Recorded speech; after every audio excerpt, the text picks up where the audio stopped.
Welcome to Money Management. In this week's edition, concerns are raised about rogue insurance advisors, and Colonial First State makes a move on simple advice. But first, here's your news roundup brought to you by Securitor.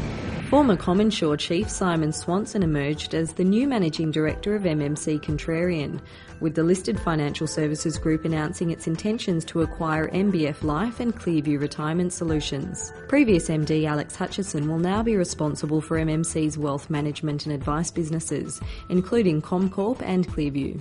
The industry consolidation trend also extended to the research house space, with Morningstar now in the process of acquiring Aegis Equities Research.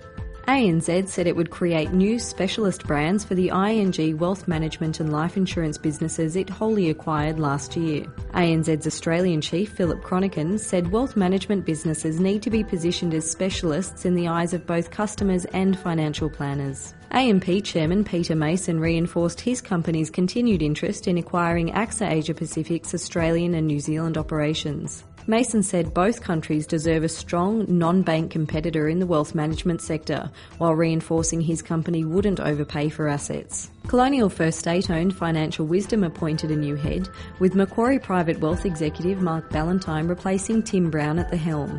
Brown was promoted internally last year to another advice leadership role. Professional Investment Services recruited internally to fill a number of key head office roles, with Dean Arney now responsible for the group's compliance functions and Matthew DeLitt named Head of Research. A number of the group's advisors are in Hawaii this week for their annual conference. And former Van Eyck Head of Research Nigel Douglas confirmed his appointment to a similar role with Perpetual Private Wealth. The Financial Planning Association is lobbying for financial planners to be exempt from the new tax agent services regime, but the National Institute of Accountants is providing equal pressure in the opposite direction. NIA Chief Andrew Conway said any exemption from the law would undermine consumer protection. And finally, rising interest rates and mixed messages about the economy appear to be impacting on investor sentiment.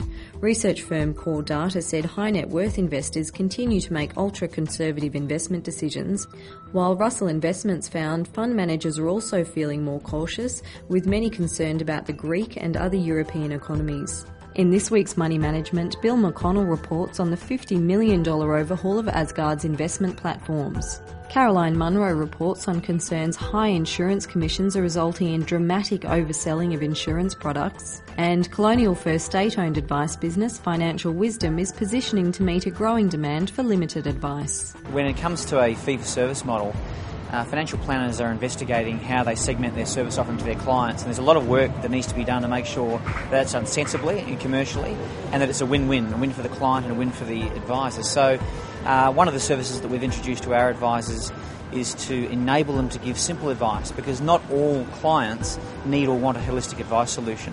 Sometimes they come in with a specific need, and in those occasions we need to be able to meet that specific need rather than give them a full end-to-end holistic solution. Now, there'll still be a growing need for holistic advice, there's no doubt about that, but at the same time, in parallel with that, there'll be a growing need for simple advice, and sometimes it'll be one issue advice that is required. The Money Management team's taking a break over Easter, so we'd like to wish you a safe and happy Easter period, and I'll see you again in 2 weeks.